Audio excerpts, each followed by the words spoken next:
Olá, pessoal. Vamos para mais uma aula de atualidades. Eh, Queridos alunos do terceiro ano, né, do SESC Cidadania e também do Supermédio, tá? Então, vamos que vamos. Essa aula, ela vai ser postada na plataforma, tá ok, pessoal? É aquela aula relâmpago, uma aula curta, né? Trabalhando alguns temas da atualidade, tá? Que vocês já estão acostumados a assistir, né? Então, vamos que vamos. Eu trabalho sempre uma temática externa, né, no plano internacional, e uma temática da vida nacional, ok? Bom, vamos começar então, vou começar a partilhar o material aqui com vocês, ok? Então, vamos lá. Ampliando aqui o PowerPoint. Então, vamos lá. Bom, gente, ainda sobre a retirada dramática, né, das tropas norte-americanas do Afeganistão, tá? As aulas de atualidade gravadas passadas, né, eu já venho trabalhando essa temática internacional, o mundo inteiro está acompanhando a tomada de poder do grupo Talibã depois de 20 anos, né?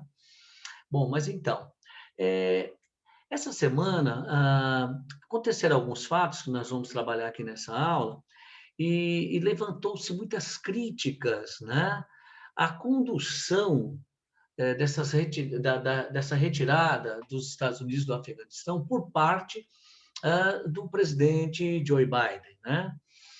Está se pondo em dúvida, né, a condução desse político experiente, né, da vida política norte-americana, tá ok? Bom, mas vamos lá. O que se questiona, né, da condução do presidente Joe Biden? Bom, mas vamos lá. Bom, primeiro, uma declaração lá em julho, né? Quer dizer, você tem, por um lado, o discurso do presidente, declarações do presidente, né? E, por outro lado, as ocorrências, os fatos que vieram se desencadeando, né? A gente sabe que boa parte disso, né, a gente não tem controle. O próprio presidente não sabia, talvez, que iria acontecer tantas coisas além do seu discurso. Mas o discurso mostra um certo olhar sobre o Afeganistão e os fatos mostram um outro Afeganistão. Né? Bom, mas vamos lá.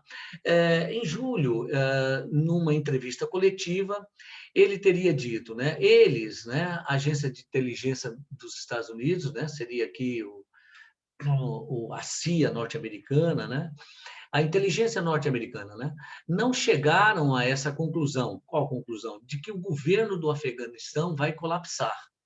O governo afegão precisa se unir, tá? Eles claramente têm a capacidade de manter o governo no poder, coisa que não aconteceu. Tá? Esse discurso dele é em julho. Né? O que nós vamos ter, né, pessoal? Aqui já começa a primeira crítica à condução do Joe Biden. Né? Muitos queriam a retirada dos Estados Unidos, quer dizer, a data máxima, a data final da retirada dos Estados Unidos, no dia 11 de setembro. Né? Seria até uma data emblemática, lembraria o 11 de setembro do ataque às Torres Gêmeas em Nova York pela Al-Qaeda. Né? Bom, mas vamos lá. Aí ele continuou, né? Ele afirmou que seria antecipada no dia 31 de agosto. Só que os críticos falam que essa antecipação, né, do dia 11 para o dia 31, apesar que são poucos dias, mas, de certa forma, precipitou, tá, a tomada de poder pelo grupo do Talibã. Tá? A tomada de poder pelo Talibã. Mas, antes disso, né, a queda do governo que o presidente Joe Biden, nessa declaração, né, dizia que não ia cair. Né? Mas o governo do Afeganistão caiu. O presidente do Afeganistão, né, percebendo que o Talibã estava se aproximando da capital Cabul, o que ele fez? Né? Ele se refugiou no Tajiquistão, um país ao norte. Tá? Então, o governo caiu sim. Né? Então, quer dizer, aquela retirada, né, sobre um governo estabelecido, né, colaboracionista a Washington, né? Não veio acontecer. Tá? Então, esse governo caiu antes, né? Assim, o Talibã assumiu a capital Cabul, e aí ficou essa situação, né? Dos militares controlando ali a área do aeroporto internacional de Cabul e aberta aos voos, né? Para tentar levar para fora do país estrangeiros, né, que querem deixar o Afeganistão, ou afegãos que se encontram em estado de vulnerabilidade, né, que são afegãos que participaram do governo que caiu, né? Quer dizer, que tem medo de uma represália do grupo Talibã agora que ascendeu ao poder. Bom, então é isso, né? Você tem esse discurso do Biden, tá? Achando que o governo não cairia, né? Isso seria garantido pela inteligência americana, e, de fato, aconteceu a queda desse governo antes mesmo da data.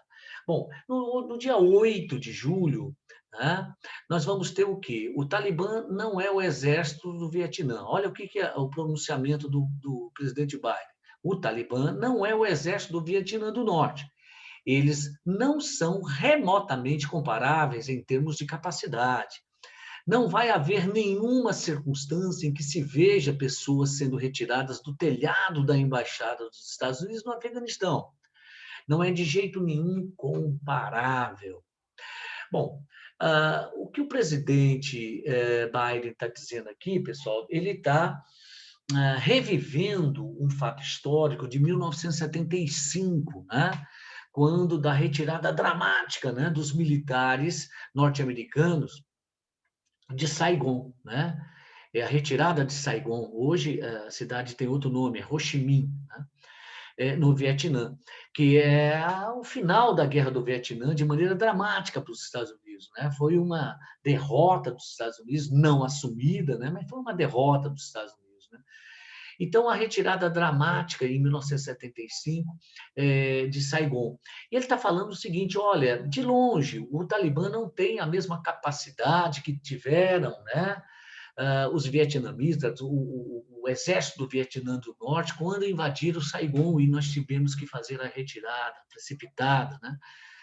Mas o que a gente está vendo é que nós vimos cenas, né, no aeroporto internacional de Cabul, onde se encontram tropas americanas ali, né, meio que protegendo e possibilitando ali, na medida do possível, retiradas de estrangeiros ou mesmo de afegãos vulneráveis, né, para fora do país, cenas dramáticas, né?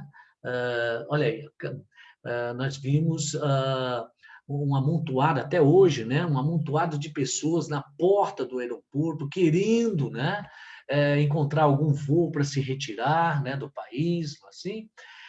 Vimos também pessoas se agarrando na fuselagem da aeronave, né? Aí, ó, aqui, ó, você tem até uma foto de duas pessoas caindo, né, de uma certa altitude, né, quando viram que não dava mais para eles fazerem a viagem ali agarrados na fuselagem, né? Outros foram encontrados mortos, né, no trem de pouso da aviação, do avião. Então, quer dizer, inclusive um cargueiro, né, que era para capacidade de mais de 100 tripulantes só, estava carregando 600 pessoas, quer dizer, 6 vezes além da capacidade normal, né, desse cargueiro. Bom, então cenas dramáticas, né? Cenas dramáticas, e a dramaticidade ainda continua, né?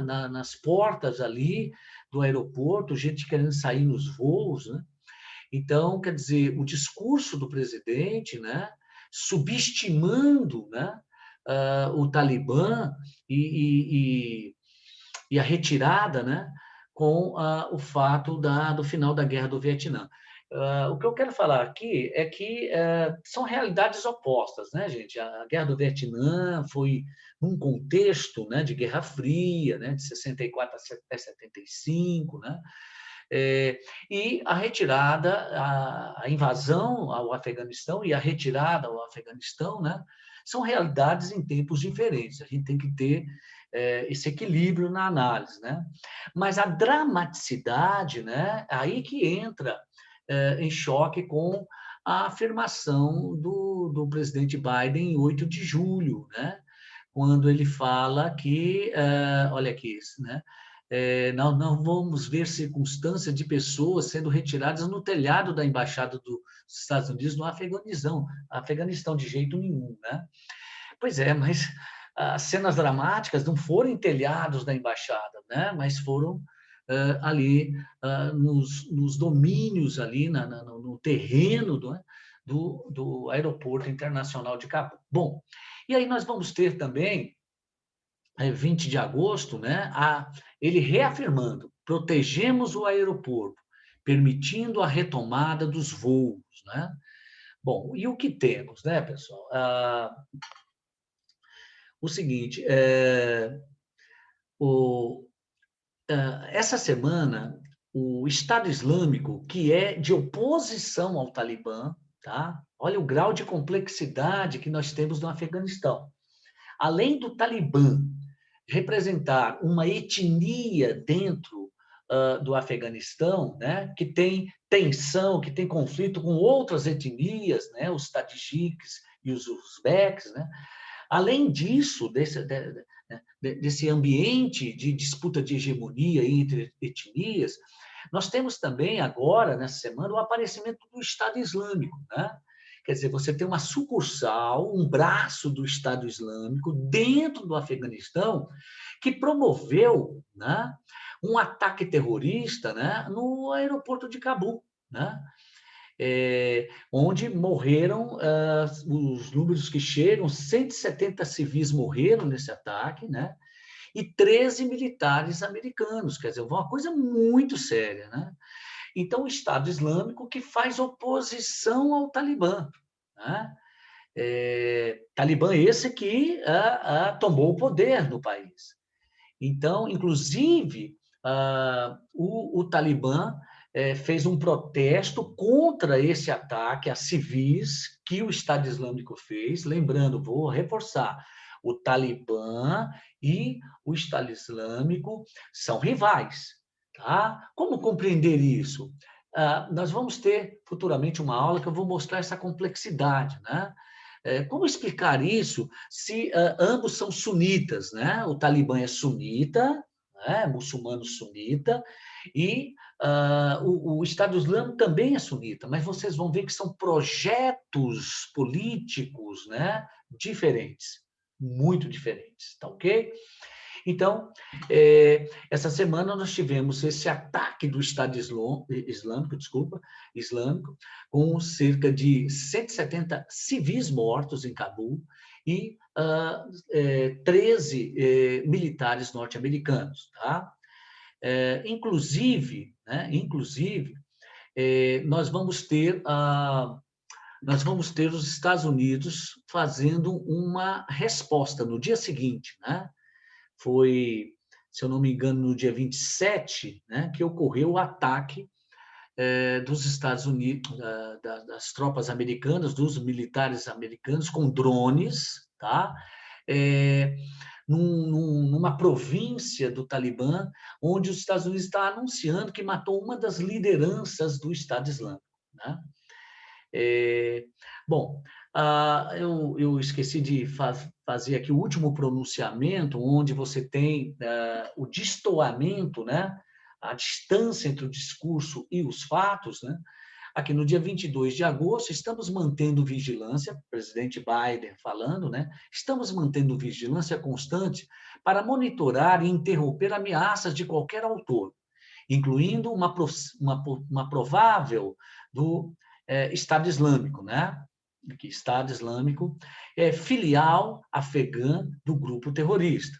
As tropas e civis inocentes no aeroporto enfrentam o risco de um ataque do Estado Islâmico à distância, ainda que tenhamos ampliado o perímetro de segurança significativamente. E, de fato, aconteceu, né?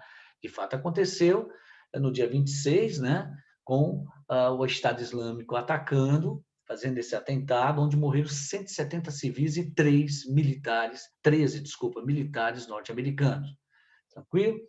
Então, essas são as críticas que dentro mesmo dos Estados Unidos está se fazendo, né, ao presidente Joe Biden na condução dessa retirada das tropas norte-americanas do Afeganistão. Tranquilo isso? Então, vamos continuar acompanhando, ok? Bom, e aí o que temos, né? Brasil, né? Eu estou já em aulas passadas fazendo mais ou menos um resumo, né, da semana, dos trabalhos da CPI do Senado brasileiro, né? CPI que tem como foco, como objeto, né, de investigação, a forma pela qual o governo federal fez a condução no combate à pandemia, tanto no ano passado como até hoje, né? A CPI da Covid-19, tá ok? O que tivemos nessa semana, pessoal? Bom, primeiro nós tivemos o depoimento, na quarta-feira, do diretor do FIBank, Roberto Pereira Ramos Júnior, tá? Bom, o que nós podemos resumir, né? Nós podemos resumir é que o feedback ele esteve nas tramitações, tá? Para trazer vacinas da Índia para cá, né? A chamada Covaxin, tá bom?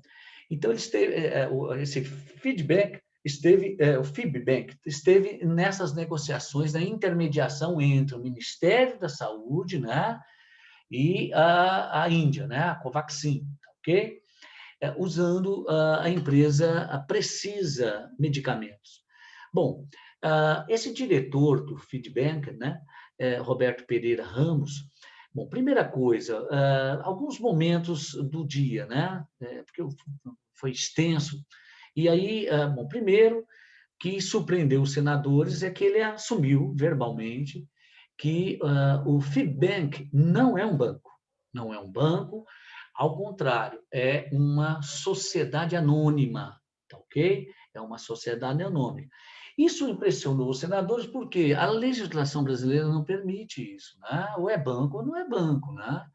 Então, quer dizer, como se apresentou sempre como um banco, né? No fundo não é um banco, é uma sociedade anônima. Isso já gerou estranheza por parte ali dos membros da CPI. Outra coisa que também chamou muita atenção é que o patrimônio declarado da empresa é um patrimônio muito modesto, né? A estrutura da empresa é extremamente pequena, modesta, né?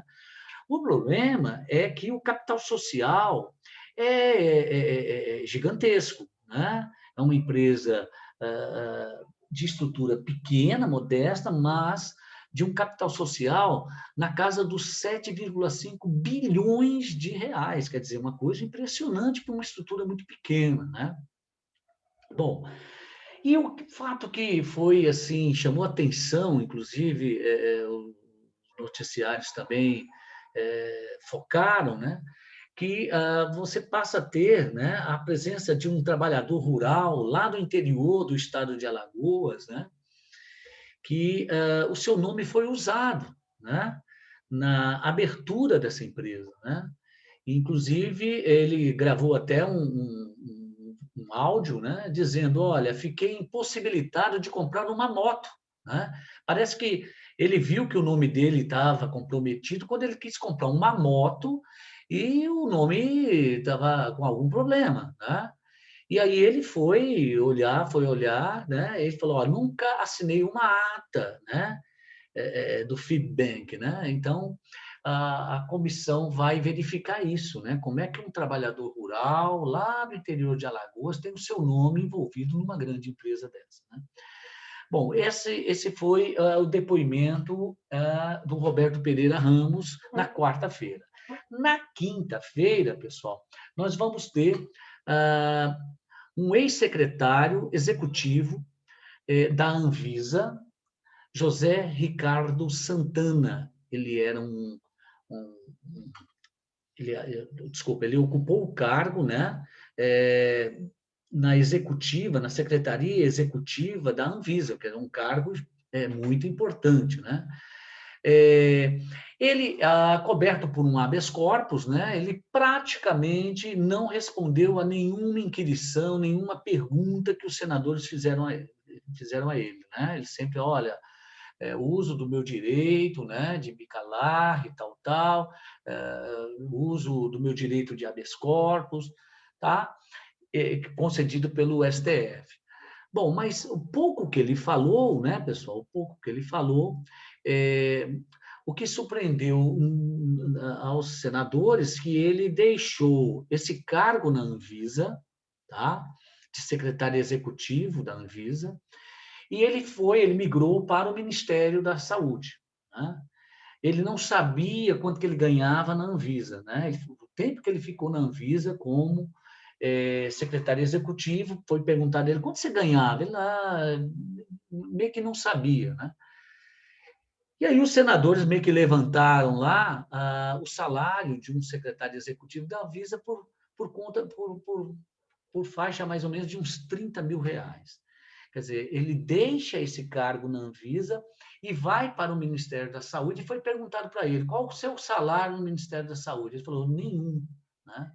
Isso também gerou surpresa para os senadores. Como é que você abandona um cargo, né, na Anvisa, um cargo sólido, ganhando até um salário razoável, e vai para o Ministério da Saúde para não ganhar nada? Né?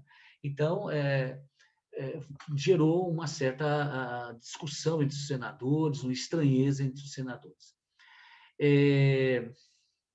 O que nós temos também nesse mesmo dia, né, que ele viajou para a Índia. Né? Ele viajou para a Índia, ele não respondeu para que propósito ele viajou para a Índia, né? E os senadores tentaram apertá-lo, né? Mas ele terminou se resguardando, né, de dizer alguma coisa, né, coberto, né, pelo seu direito de habeas corpus. Então é isso, pessoal. Nós tivemos esse andamento da CPI e no plano externo, né, as críticas na condução da retirada das tropas dos Estados Unidos do Afeganistão. Pessoal, um abraço a todos, tá? Então, semana que vem, para as nossas aulas de História Geral, tá bom? Um grande abraço. Tchau.